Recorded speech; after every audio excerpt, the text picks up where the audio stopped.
경찰이 지금 숙지하느라 바쁘대요. 무슨 얘기냐고요? 이춘재 때문에요.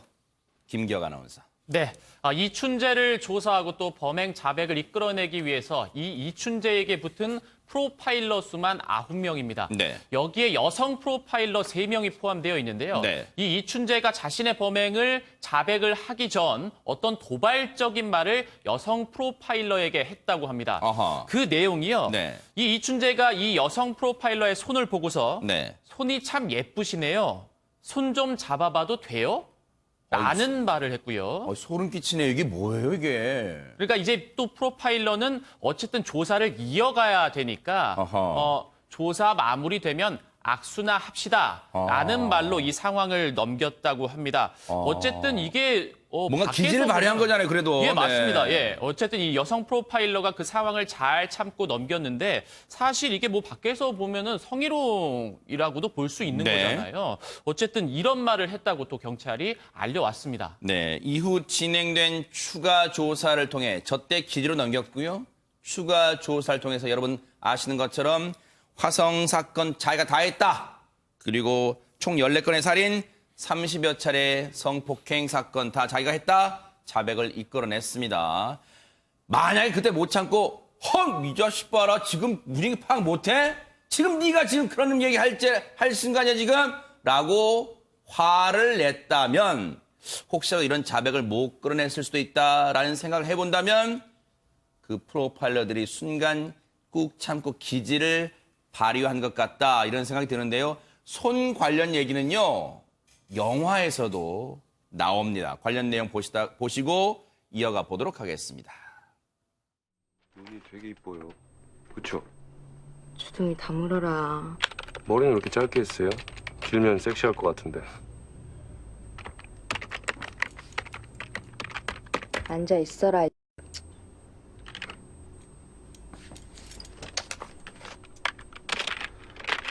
향수 안 뿌렸네요.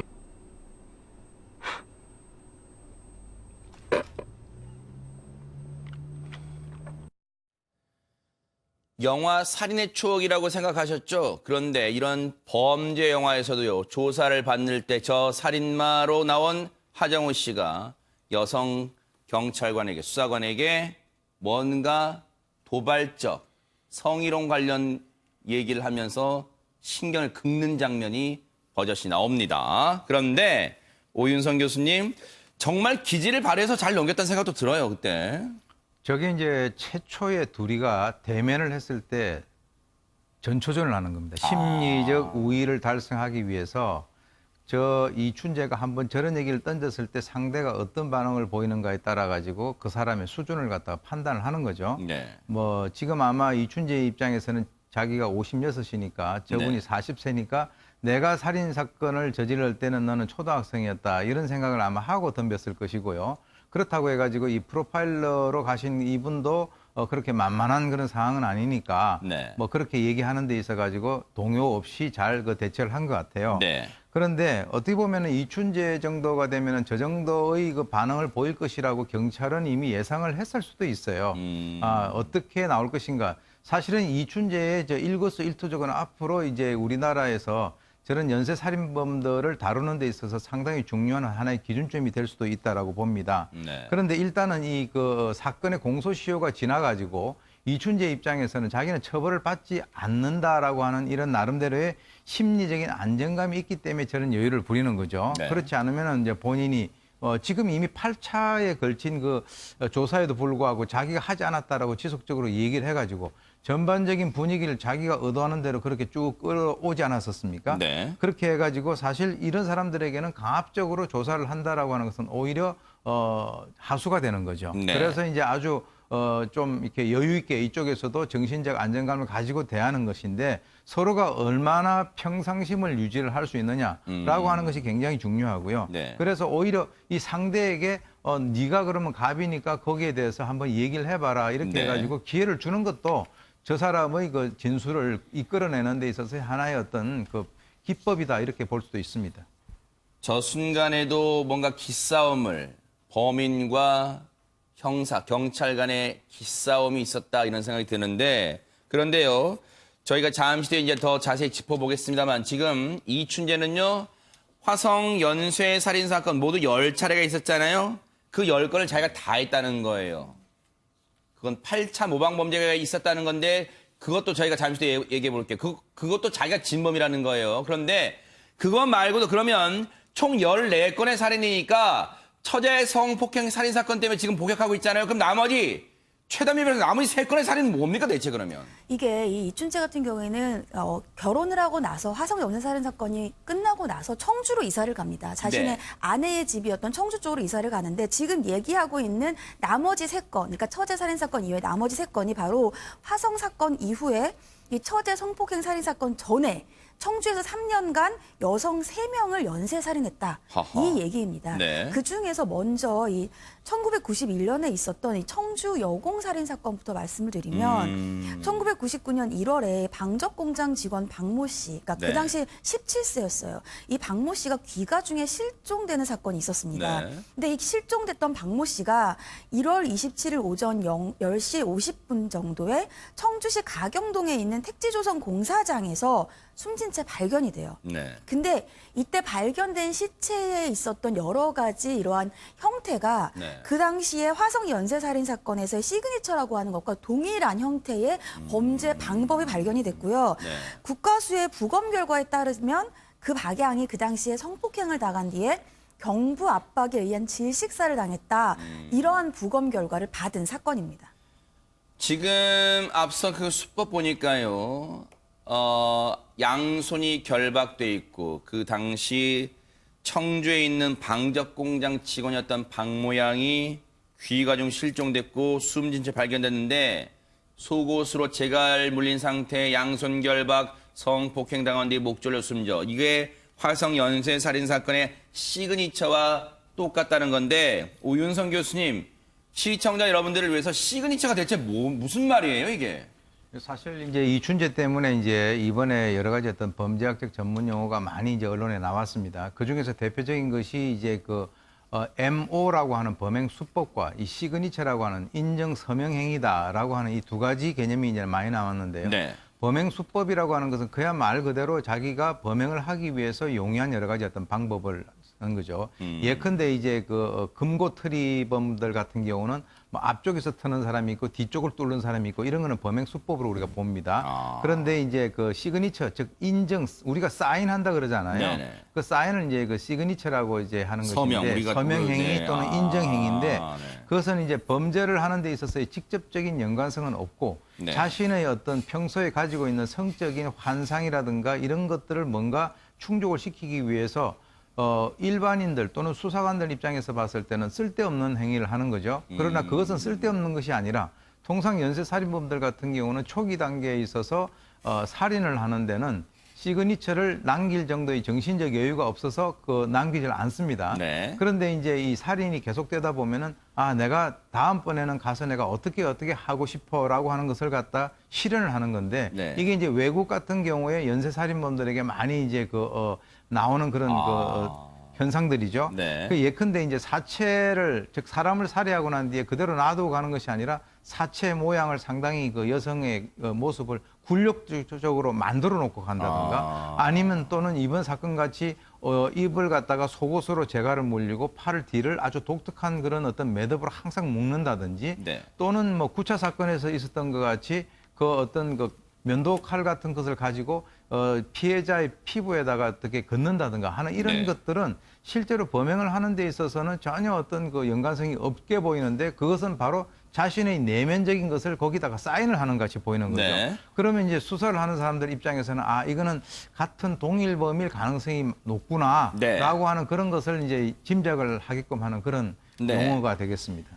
그 앞서 화성 사건 이후에 청주 일대에서 있었던 나머지 3건 그 시기 좀 보여주세요. 보면은 지금 청주에서 방적 공장에서 일했던 청주 미제 사건. 지금 저기에 지금 이 박모양 사건이 들어가 있어요? 지금 보세요. 일단 저희가 확인 좀 해볼게요. 어쨌든 청주 미제 사건에 지금 박모양 사건을 보면 수법이 비슷하다. 시그니처다. 그런데 최다민 변호사님, 그러면 당시에 이런 시그니처가 있다는 걸 알았을까요? 당시에 수사는 어떻게 진행됐습니까, 그러면? 일단 그 당시에는 이것이 이제 연쇄살인이냐를 알기 전에 이 수사를 진행될 거 아니에요. 근데 수사를 진행하다 보니까 이제 범죄 장소에 먼저 수사관들이 초점을 맞춘 겁니다. 이 범죄 장소가 택지 개발 공사 현장이었어요. 택지 개발 공사 현장에서 곳곳에 이제 그 시체가 발견된 하수관들이 있었던 곳이고, 문제는 이게 공사 현장이기 때문에 공사 관계자들 이외에는 잘 들어오지 않는 곳이에요. 그러니까 인적이 굉장히 드문 곳인데, 이 박양의 귀가를 하는 중에 귀가하는 도로에서 이러한 범죄를 하는 것이 아니라 도로에서 납치를 해서 공사장 안으로 100m가량 들어온 곳에서 범죄가 발생한 것이죠. 그렇다고 한다면 보통은 공사장은 관계자 이외에 들어오지 않는 인적이 드문 곳인데, 그렇다고 하면 여기에 공사장이 있고 공사장에 들어가서 어느 정도에서 범행을 하기에 적합한 장소가 있다는 것을 아는 사람이, 즉 여기에 지형에 익숙한 사람이 범행을 저질렀겠구나 라고 첫 번째 추정을 한 것입니다. 네. 여기에다가 이 일대에서 이 범죄가 일어나기 전에 강도범이 또 하나가 있었는데, 강도범죄가 이 강도범죄의 피해자의 진술을 들어봤더니 30대 초반에 키 170cm가량의 남성이었다, 이렇게 진술을 한 것이에요. 네. 굉장히 이춘재와 비슷하죠. 그런데 이 이춘재가 단순히 이렇게 체형과 비슷한 것이 아니라 네. 여기에 장소가 익숙할 수밖에 없었던 상황이 있었던 겁니다. 바로 이 당시에 이춘재가 포크레인 기사로 일을 하고 있었어요. 아하. 1991년 전후로 화성과 청주 공사 현장을 오가면서 일했던 것으로 밝혀지면서 지리에도 익숙하고 강도 범행의 피해자의 진술과도 일치했던 겁니다. 지금 30대 초반에 키 170cm 정도. 이춘재 혹시 몽타주에 나온 거 좀 보여줄 수 있어요? 그때 보면 당시 이거는 화성 사건 때 몽타주입니다만, 당시에는 20대 중후반 정도라 그랬어요. 그런데 지금 이 사건은 1991년, 그러니까 화성 연쇄살인 사건 10차가 끝난 이후 94년 처제 성폭행 살인 사건까지 중간에 일어났던 거기 때문에 30대 초반에 170. 이춘재가 키가 170 정도 되는 걸로 몽타주에는 나와 있던 걸로 기억이 됩니다. 그런데 보세요. 앞서 91년부터 있었던 세 건을 보면 박모양 사건도 있었지만 또 다른 사건, 미제 사건이 청주 지역에 있었는데 그 사건이 대체 뭡니까, 김남국 변호사님? 네, 이 사건도 청주에서 있었던 사건인데요. 사건 발생은 1992년도에 발생을 했습니다.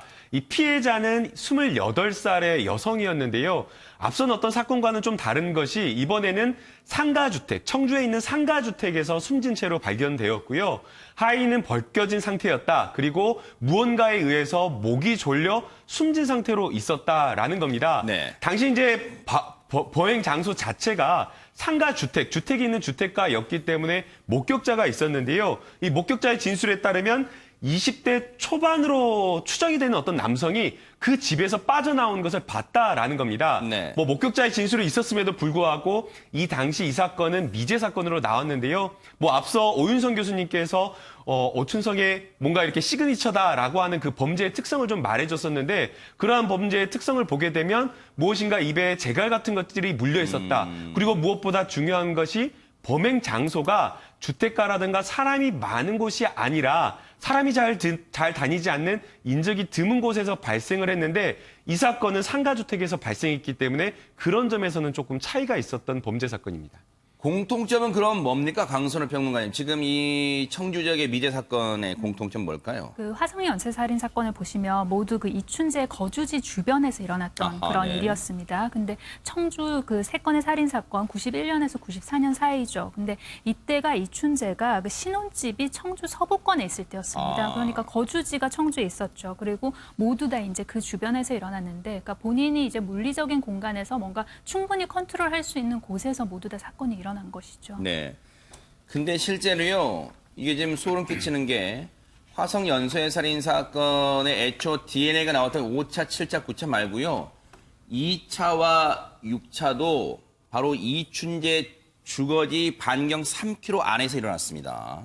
이춘재라고 하는 그 인물이 특정되고 나니까 이제 퍼즐이 맞춰진 거예요. 네. 그 당시에도 이제 6차, 7차 사건 그 사이에 그 수원 화서 지역에서 여고생 살인 사건이 발생했는데, 그때 당시에는 그 이 화성 지역과 수원 지역이 경찰 관할이 달랐거든요. 그게 따로따로 수사를 했습니다. 근데 그 당시에도 한 사람이 이제 수사 과정에서 사망을 하는 그런 사항이 발생이 돼가지고 그 사건이 흐지부지되고 네. 이 사건과의 연관성을 우리가 그 추정을 할 수가 없었는데 네. 저는 한 2006년도부터 그 사건에 대해서 연관성이 있다라고 제가 주장을 해 왔거든요. 네. 자, 그런데 이제 우리가 그 이춘재를 잡고 보니까 이제 청주에도 이제 가서 있었다. 근데 이번에 이 발생됐던 그 사건들이 전부 이춘재가 살고 있는 그 거주지에서 한 뭐 3km 이내에 다 있었다라고 하는 거죠. 네. 이거를 우리가 이제 지리적 프로파일링을 통해서 뭐라고 얘기를 하냐면 지리적으로 안정된 연쇄살인범이다. 이렇게 얘기를 합니다. 네. 미국 같은 경우는 굉장히 넓기 때문에 차를 타고 이동을 하면서 연쇄살인을 하는 사람이 있고 그렇지 않고 자기 집 주위에서 일상생활을 하면서 자신의 그 어떤 정체를 감추면서 생각이 날 때마다 근처에 있는 사람들을 살해하는 그런 경우가 있거든요. 네. 그래서 지금 이런 것들이 그 화성에서 청주로 이동을 하고 난 이후에도 이 이춘재의 살인 욕구는 그대로 그 남아 있는 상태에서 주위에 약한 사람들을 약간 수법들을 바꿔 가지고 살해를 했기 때문에 경찰의 입장에서는 화성과 수원도 그때 당시에는 연결을 못 시켰는데 네. 아예 청주로 와가지고 범행을 했기 때문에 전혀 예측을 못하고 이번에 이제 그 이춘재의 그 자백에 의해서 이 사건들의 연관성이 지금 밝혀지고 있는 것 같습니다. 네.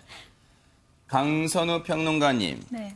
지금 이춘재는 프로파일러 대면 조사에서 그림까지 그려가면서 자신의 범행을 세세하게 자백을 하고 있습니다.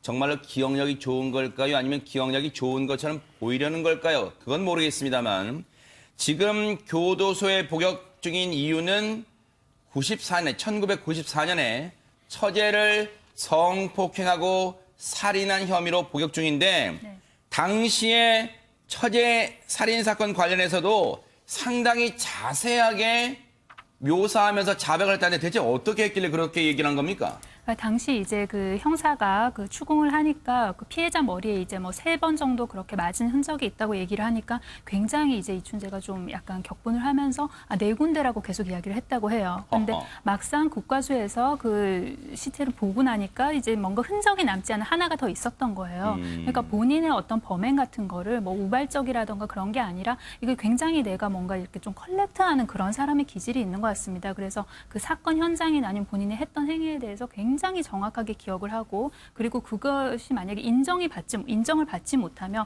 감정적으로 좀 흔들리는 그런 사람인 것 같습니다.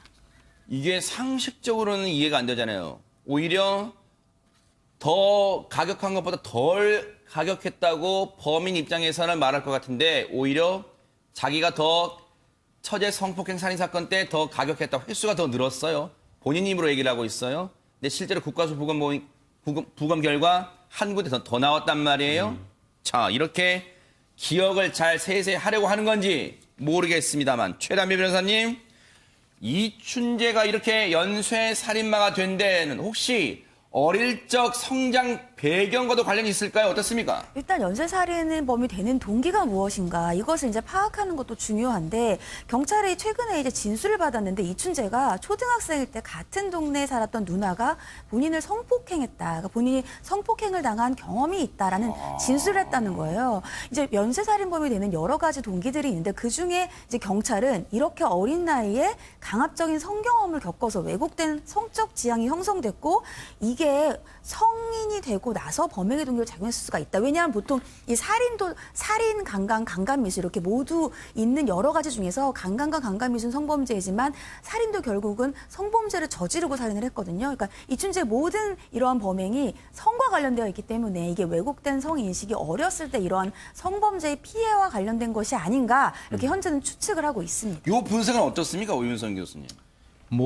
이춘재 모든 그 범죄 행위의 가장 기저에는 살인을 포함해가지고 전부 성과 관련돼 있는 거로 저는 그렇게 분석을 하고 있습니다. 그래서 이제 이춘재가 하고 있는 모든 행동들, 범죄 행동 이런 것에 있어서 가장 근본적인 출발점은 성이다. 그 성이라고 하는 것이 이제 왜곡된 성인데 네. 사실 성 문제라고 하는 것은 굉장히 내밀한 것이기 때문에 주위에 있는 사람들이 그 성 문제에 대해서 잘 이렇게 알기가 어려워요. 네. 설사 부모라 하더라도 그것을 알기가 어려운 그런 상황인데 네. 이번에 이제 경찰에서 수사를 받는 그 과정에서 자기가 어렸을 때 그 동네에 있는 누나에게 뭐 어떤 본인은 뭐 성폭행을 당했다라고 하는데 어떤 성관계를 맺었다라고 하는 이런 그 진술을 하고 있지 않습니까? 네. 그러니까 이제 그 어린 나이에 사실 이게 참 그 중요한 얘기입니다만은 최근에 우리가 이제 뉴스파이터에서도 얘기를 했습니다만 그 선생님들 여자 선생님 중에서 제자들하고 성관계 맺는 거 있잖아요. 네. 그 사람들 큰 죄를 짓고 있는 거예요. 왜 그러냐면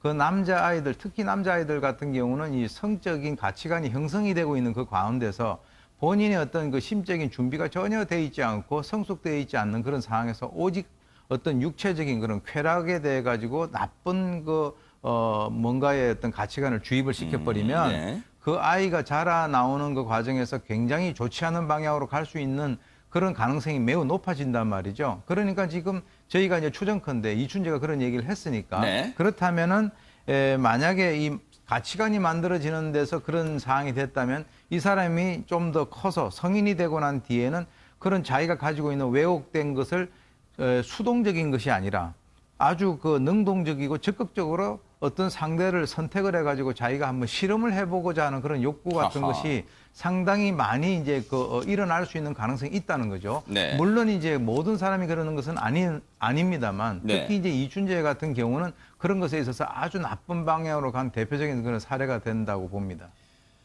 저희가 그동안은 이춘재 가족들의 인터뷰는 그동안 좀 자제를 해왔습니다. 왜냐하면 이춘재가 죄를 저질렀지 무슨 연좌죄도 아니고 가족들까지 우리가 싸잡아 비판할 이유가 있겠느냐 이런 취지였는데 지금 최단비 변호사님 이춘재가 화성 연쇄살인 10건 자기가 다 했다 그래서 지금 경찰이 지금 골머리를 앓고 있어요. 그런데 이런 얘기까지 듣고 나서 이춘재의 가족, 특히 어머니의 반응이 나왔다는데 대체 무슨 내용입니까? 이 어머니의 반응이 굉장히 의외였습니다. 물론 놀랄 수는 있어요. 그런데 이 반응이 무슨 날벼락 같은 소리인지 모르겠다.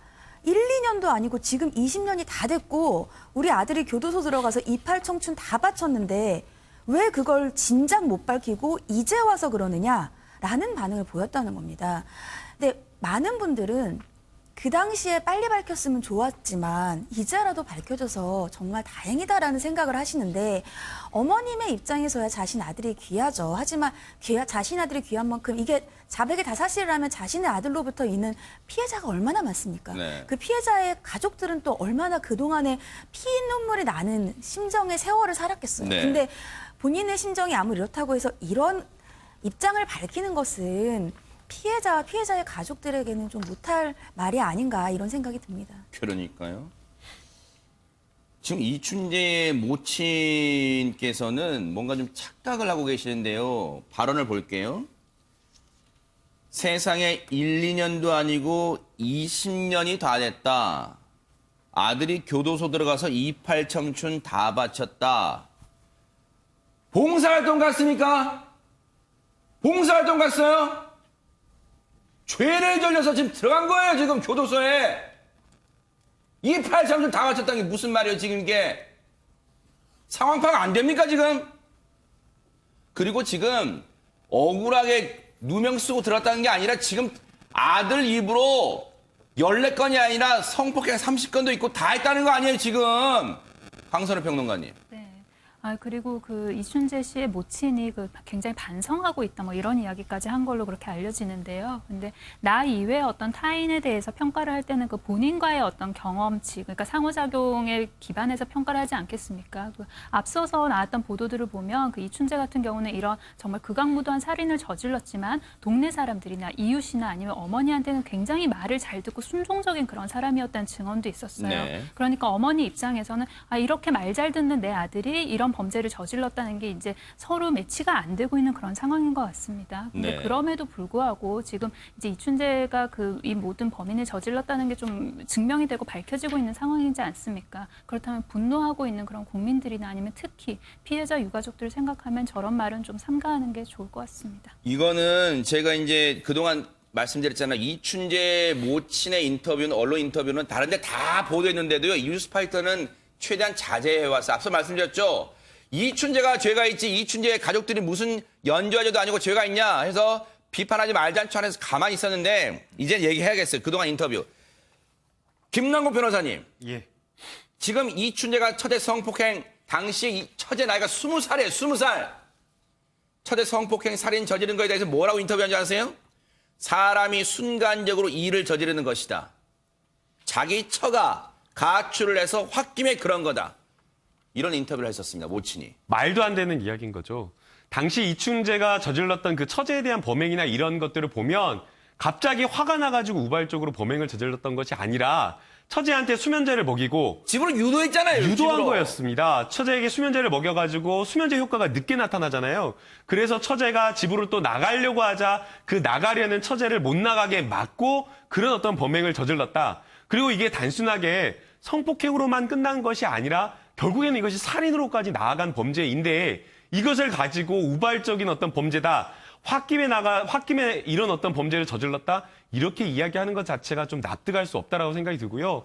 아무의 어떤 어머니의 마음이다, 부모의 마음이다라는 것을 헤아린다고 하더라도 이것은 도저히 할 수 있는 말이 아닌 것 같다는 생각이 듭니다. 오윤성 교수님 보실 때는요, 이춘의 모친이 언론 인터뷰에서 그랬대요. 요즘도 계속 정기적으로 이 아들을 면회를 하고 있대요. 그러니까 뭐 얘기를 했겠죠? 이춘재가 뉘우치고 있습니까? 라고 이제 언론 인사가 물어봤어요. 했더니 꼭 말로만 해서 뭐 이렇게 뉘우치는 건 아니겠지만 모든 정황으로 볼 때 지금 굉장히 뉘우치고 있습니다. 우리 아들 반성하고 있습니다. 무슨 근거로 이렇게 판단하는 겁니까? 제 프로파일러 손을 보면서 손이 참 예쁘시네요 하고 있는 사람한테. 보통 이제 학교 폭력의 가해자 부모들이 와가지고 하는 얘기들하고 상당히 좀 비슷한 것 같아요. 네. 그러니까 엄마들이 그것에 대해서 굉장히 주관적인 시각을 가지고 있고요. 연쇄 살인을 했는데 내가 몰랐겠느냐 이런 얘기도 했습니다. 네. 보통 사람들 같은 경우는 자기 아들이 연쇄 살인범으로 밝혀지면은 정말 입이 10개라도 할 말이 없다. 내가 자식을 잘못 키웠다. 이렇게 얘기를 해야 되는 것이 이제 일반적인데 죄책감이나 후회감이 없는 게 이게 좀 약간 유사한 게 아닌가 하는 그런 생각이 들고요. 네. 그리고 이제 자기 처제 강간살인 같은 경우도 자기 부인이 바람이 나가지고 집을 나왔기 때문에 우발적으로 살해했다. 이렇게 어머니가 얘기를 하고 있어요. 네. 저는 이제 그 얘기를 갖다 100% 신뢰하지 않는데 굉장히 중요한 게 하나 있습니다. 뭘까요? 청주 가경동 그 사건에 있어서의 그 기록을 보게 되면 네. 거기에 이춘재는 화가 나면은 부모도 통제하지 못할 정도의 광폭성을 가지고 있다라고는 기록이 있어요. 아하. 근데 그것은 뭐냐면 아주 객관적으로 저 수사 기록 또는 재판 기록에 나와 있거든요. 네. 그러니까 어머니는 이미 알고 있을 거예요. 제가 볼 때는. 근데 알고 있는데 지금 와가지고 이제 저런 얘기를 하시는 거는 별로 이렇게 크게 도움이 안 될 것이다라고 저는 생각이 들고요. 네. 이런 분위기가 이제 이춘재가 뭐 어떤 저러한 행위를 하는 데 있어서 결정적 영향을 미치었다고 단정할 수는 없지만 적어도 이제 저런 그 어머니의 태도 같은 것이 네. 이 이춘재가 지금 현재 저런 죄를 범하고 난 뒤에도 뭐 손이 이쁘다는 둥 이런 얘기하는 거하고 좀 일맥상통한 것이 아닌가라고 우려의 네. 어떤 눈길을 보내지 않을 수가 없습니다. 어쨌든 최단비 변호사님 경찰 입장에서는 골머리를 앓게 됐어요. 왜냐하면 자백은 했지만 경찰 입장에서 네가 다 했다고 오케이 알았어. 이렇게 끝날 게 아니라 다 또 맞춰봐야 되는 거잖아요, 또. 네, 맞습니다. 특히 네. 8차 사건을 자백해서 그래요. 네. 8차 사건은 진범도 잡힌 마당에 지금 진술했으니까 이것이 진술이 맞으면 8차 사건은 잘못된 수사였던 것이고 이 진술이 틀리면 앞에 했던 모든 진술들의 신빙성이 없어지게 되거든요. 네. 그렇기 때문에 경찰은 지금 향후의 수사에 초점을 맞춰서 어느 정도 진술이 신빙성이 있는지를 파악하는 것이 급선무입니다. 이 8차 사건도 자기가 저질렀다고 한 것은 지금 굉장한 파장을 낳고 있습니다. 뉴스파이터가 이 내용은요, 저희가 나중에 다시 한번 총정리로 지금 정리해 볼 것을 약속을 드리겠습니다.